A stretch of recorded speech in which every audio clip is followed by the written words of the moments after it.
Hugo, on va aller chercher l'écran. Et oui, donc bonjour à tous, aujourd'hui on se retrouve sur une nouvelle vidéo de chez Prestec. Donc dans cette vidéo on va faire une review sur un écran Core i8 de 27 pouces en 1440p si je ne me trompe pas. Ah bah oui, c'est cool ça. Ouais, et du coup là on va chercher un point relais et on va vous montrer ça dans cette vidéo. Et c'est un écran plat du coup. Tout à fait. Donc un écran plat, bon maintenant c'est quand même moins démocratisé, mais bon, c'est pas grave. Alors là je vois qu'on arrive au point relais. Oui, donc tout à fait, c'est vrai qu'on a quand même aimé un écran incurvé, on aurait aimé un écran incurvé, mais pour cette vidéo on a vu cet écran plat à pas cher, donc Oui, autant donc, l'acheter. voilà, ça fait le taf. Donc on se regarde tranquillement et on va le chercher de suite. Oh yes, trop bien l'écran. Ah putain! Merde, oh non l'écran. Oh non. Oh non putain l'écran Core i8. Et donc bonjour à tous, aujourd'hui vous vous retrouvez sur la chaîne Prestec. Donc dans cette vidéo on va vous présenter un écran Core i8. Et qui est donc du coup un écran incurvé comme vous avez pu le voir dans l'intro de la vidéo. Tout à fait. Donc on va voir dans cette vidéo ses performances physiques comme ses performances intégrées. Et on va voir en même temps quelques petites fonctionnalités et on va tout aussi passer par l'OSD de l'écran car on a quand même 2-3 petites choses sympatoches. Intro.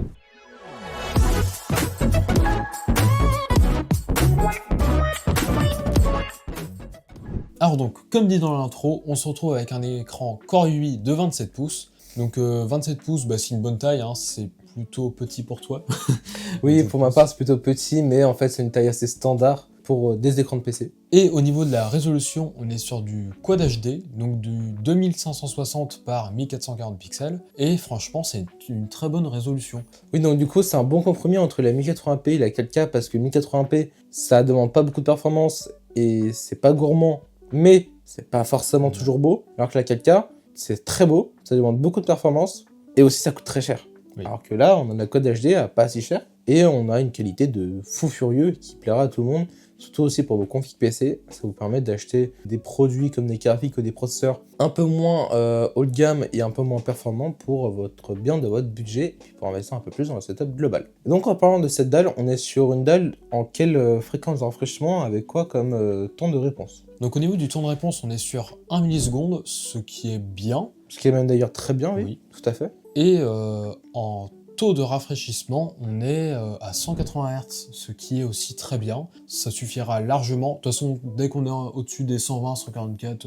ça marchera très bien. C'est fluide. Pour tous les jeux, ça marchera bien. Et c'est un bon compromis. Et c'est bien, quoi. 180 Hz, c'est très très bien. Et donc cet écran a une courbure d'incurvation de 1500 R, ce qui est pas déconnant, ce qui quand même repose un tout petit peu les yeux, mais pas sûr que ça repose vraiment les yeux avec cette taille d'écran. Alors on voit un petit peu l'incurvation quand on le regarde vraiment, mais dans la vie de tous les jours, on ne s'en rend pas vraiment compte. Ouais. Mais c'est bien que ce soit là, hein, c'est très bien. Hein.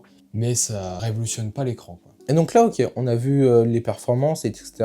Mais finalement, les performances de la dalle, on retrouve quoi comme dalle dans l'écran et comment elle est la dalle Alors donc on est sur une dalle VA, donc qui est totalement adaptée donc, pour les gamers. Donc les rendos de couleurs sont très bons.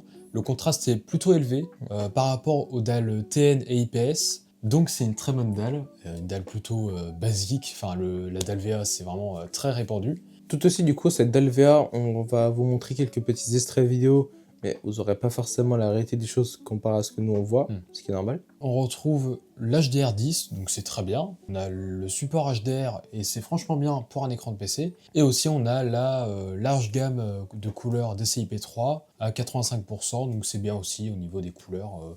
Donc cet écran est tout à fait adapté à des jeux en passant par des jeux compétitifs, puis en passant par des jeux d'aventure et des jeux solo. Donc avec cet écran-là, vous aurez quand même de très bonnes couleurs et un très bon plaisir de jeu. Et du coup Ethan, je te laisse parler de la connectique de cet écran. Et donc on retrouve deux HDMI 2 points et un DisplayPort en 1.4. Et puis on retrouve tout aussi un port audio et puis du coup le port DC pour l'alimentation. Et donc tout aussi à l'arrière de cet écran, on retrouve une molette. Donc elle sert à allumer l'écran, à l'éteindre.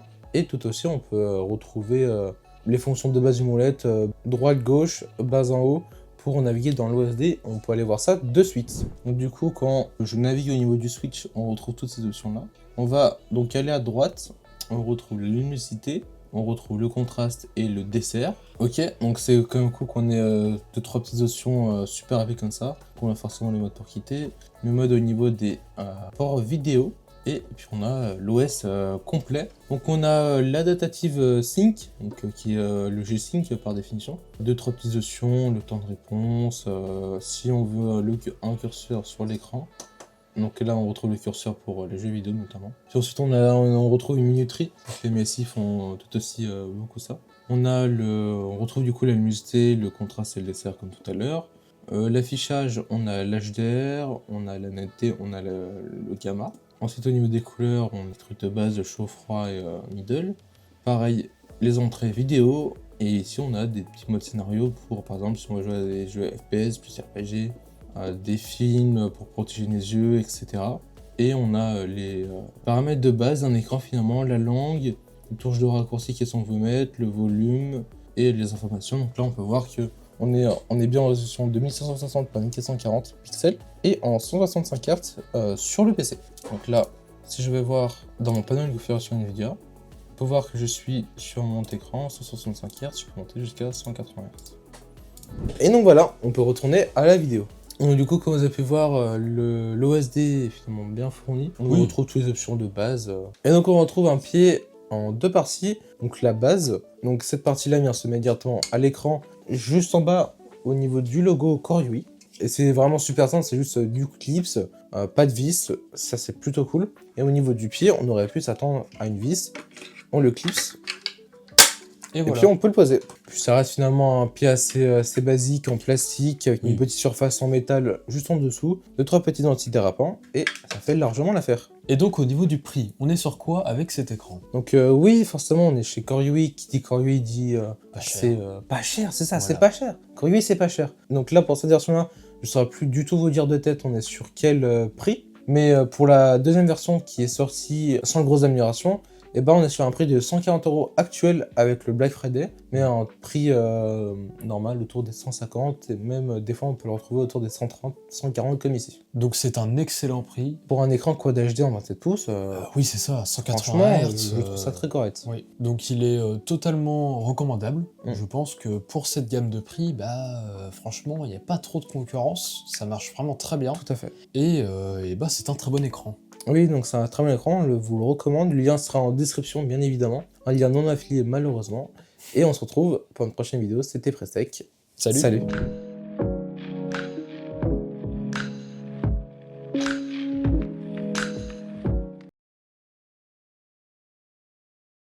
Non, en fait, abonnez-vous. On veut de l'oseille. Ouais. Non, mais en fait, abonnez-vous, le pouce bleu, le commentaire. Tout ça, on veut de l'argent, on aime ça. On aime ça. Eh oui.